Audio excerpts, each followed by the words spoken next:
Assalamualaikum, hello everyone, hello, welcome back to my channel. Oke guys, balik lagi bersama aku Nelly. Seperti biasanya aku bakalan melihat sebuah video. Dan video kali ini yang mau aku lihat ini sebuah video yang berjudul Ura Indonesia jadi misteri bagi orang Rusia. Gini pandangan terbaru orang Rusia tentang Indonesia. Nah guys, itu dia judulnya ya. Jadi katanya nih ada kayak ini pandangan orang Rusia terhadap Indonesia gitu guys. Jadi sebelum kita putar nih video, buat kamu yang udah mampir di channel aku, makasih banyak. Semoga kamu semuanya panjang umur, murah rezeki, dan selalu diberi kesehatan. Amin. Langsung ya kita putar dulu video kali ini. Let's go, kita play.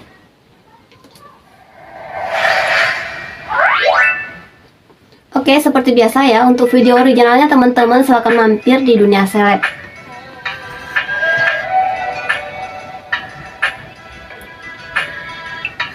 Presiden kita, Bapak Joko Widodo. Rusia Vladimir Putin bertemu dengan Presiden Republik Indonesia Joko Widodo pada Kamis 30 Juni lalu. Mengungkit mengenai jasa-jasa Rusia saat menyambut kedatangan Presiden Jokowi di Istana Kremlin. Dengan tegas, Putin mengatakan Rusia siap membantu Indonesia dalam membangun kenegaraan dan memperkuat posisi Republik Muda di kancah internasional. Salah satu peran Rusia terhadap Indonesia saat membantu pembangunan infrastruktur Indonesia serta mengalirkan banyak bantuan dan dana. Pemerintah Rusia telah mengeluarkan dana sebesar 600 juta dolar Amerika Serikat untuk alutsista Indonesia, di antaranya kapal penjelajah, Indonesia, kapal selam, tank amfibi, dan pesawat tempur MiG. Karena Rusia lah Angkatan Laut Indonesia menjadi yang terkuat kedua setelah Tiongkok.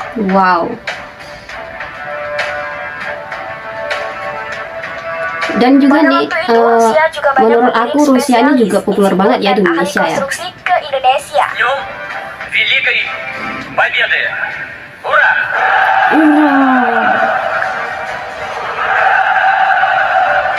Lagi-lagi Rusia kembali berperan dalam membangun infrastruktur transportasi, industri besar, stadion, rumah sakit, dan institusi di Indonesia. Hingga sampai sekarang bangunan ini masih beroperasi. Putin menegaskan akan selalu membantu Indonesia membangun kenegaraan dan memperkuat posisi di kancah internasional, karena Indonesia merupakan salah satu mitra utara Rusia di Asia Pasifik. Hubungan Rusia-Indonesia bersifat konstruktif, saling menguntungkan dan terus berkembang atas dasar tradisi persahabatan dan bantuan timbal balik yang telah berlangsung lama. Ada take and give Rusia terhadap Kepulauan Nusantara dimulai semenjak abad ke-11. Hal ini diungkapkan oleh Dr. Sastra Indonesia dan Malaysia di School of Oriental and African Studies University of London, Inggris, Vladimir Ibraginsky. Namun, dalam buku Sahabat Lama Era Baru yang dimuat Tirto karya Tommy Lembang, diungkapkan bahwa kekaguman ini bersifat misterius, karena Rusia sendiri tidak tahu di mana Nusantara. Nusantara bagi masyarakat Rusia hanya mitos. Mitos ini berupa kepercayaan bahwa Kepulauan Nusantara sebagai Taman Eden yang memiliki kekayaan berupa emas dan batu berharga lainnya. Hubungan Rusia-Indonesia juga terkait dengan sosok Tan Malaka yang hadir dalam Kongres Komintern 4 di Moskow pada tahun 1932 dan sosok Munawar Musso yang pernah tinggal di Moskow. Ketika Indonesia merdeka pada 17 Agustus 1945, hubungan ideologis antara Rusia dan Indonesia kembali muncul dengan menjadi negara yang mendukung kemerdekaan Indonesia.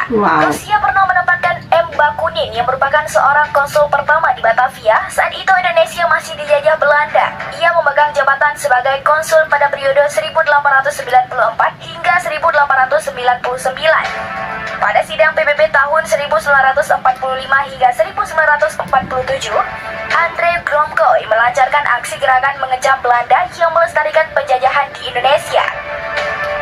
Media Rusia pun dipenuhi dengan berita tentang perjuangan pahlawan Indonesia menghadapi penjajah. Rusia juga mendukung kedaulatan dan kemerdekaan Indonesia yang merdeka, suarakan dalam beberapa forum internasional, seperti Konferensi Asia di Delhi pada 1949, serta pertemuan Dewan Ekonomi dan Sosial PBB tahun 1947 hingga 1948.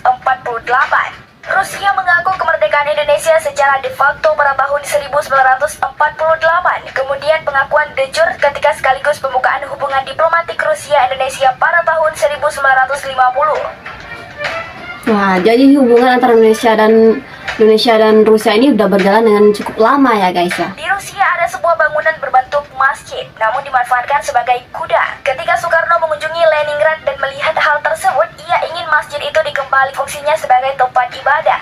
Karena bentuk hormat masyarakat Rusia atau Uni Soviet kepada Soekarno, mereka pun mengabulkannya. Hanya dalam waktu 10 hari setelah kunjungan Presiden Soekarno, bangunan itu kembali menjadi masjid yang saat ini dikenal dengan Central Moscow. Hubungan Rusia-Indonesia mulai pupus setelah peristiwa G30S karena orientasi pemerintahan Orde Baru yang dipimpin Soeharto berseberangan dengan pemerintahan yang lama. Orde Baru ya.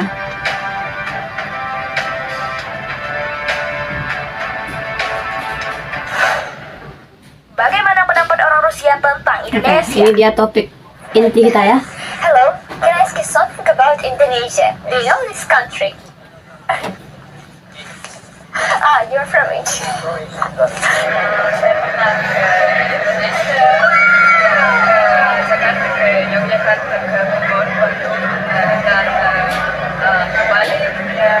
Bagi orang Rusia, Indonesia adalah negara tropis yang jauh, eksotis, dan mempesona. Wisatawan Rusia yang pernah berkunjung kemari, mereka berbagi kesan yang sangat menarik tentang keindahan alam yang terbentang dari Sabang hingga Merauke. Keunikan Indonesia bagi orang Rusia yakni dari geografis Indonesia yang berada di jalur khatulistiwa. Pendapat orang Rusia terhadap Indonesia yakni memiliki kesamaan di antara dua negara ini. Apa tuh?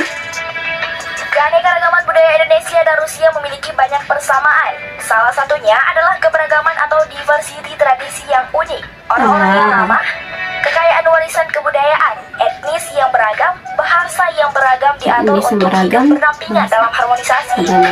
Indonesia dan Rusia mampu menunjukkan bahwa Islam dan agama lainnya dapat hidup berdampingan secara harmonis dan penuh toleransi.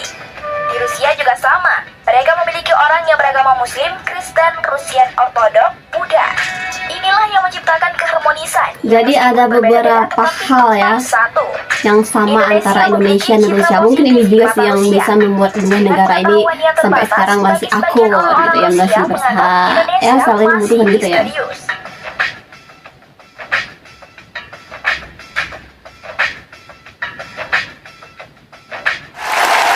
Nah teman-teman, itu dia videonya udah kita lihat. Ternyata itulah pandangan orang Rusia terhadap Indonesia. Kesannya cukup menarik ya guys, karena mungkin ya ada persamaan antara Indonesia dan Rusia ini ya, terutama tadi kayak tradisi, agama yang bervariasi. Di negara ya kita pun banyak ya agamanya, tapi kita hidup saling toleransi ya kan. Ternyata di Rusia juga kayak gitu guys. Mungkin karena banyaknya persamaan ini, jadi membuat Indonesia dan Rusia ini sampai sekarang bersahabat ya guys. Bahkan ini hubungan Indonesia dan Rusia ini ternyata udah berjalan cukup lama. Udah dari kayak masa penjajahan gitu ya guys ya. Bahkan waktu kita dijajah oleh Belanda masih waktu itu, ternyata di Rusia itu juga banyak muncul media-media yang menyuarakan mereka tuh mendukung Indonesia gitu ya. Nah, ternyata. Tapi aku setuju loh guys, ini Rusia. Kita angkat topik sedikit ya. Menurut aku nih, Rusia ini juga cukup populer di Indonesia. Kenapa aku bilang kayak gitu ya? Kalian bisa lihat sendiri. Bahkan menurut aku Rusia ini jauh lebih populer dibanding dengan Amerika. Bahkan Putin jauh lebih populer dibanding Joe Biden sih menurut aku ya di Indonesia. Atau kenapa sih? Kayaknya emang lebih populer aja gitu. Nah teman-teman, mungkin kali ini kita cukupkan sekian dulu. Kita bisa jumpa lagi di next video. But don't forget like, comment, share, and subscribe. Jangan lupa loncengnya diaktifkan juga. Oke, terima kasih. See you. Bye-bye. Assalamualaikum.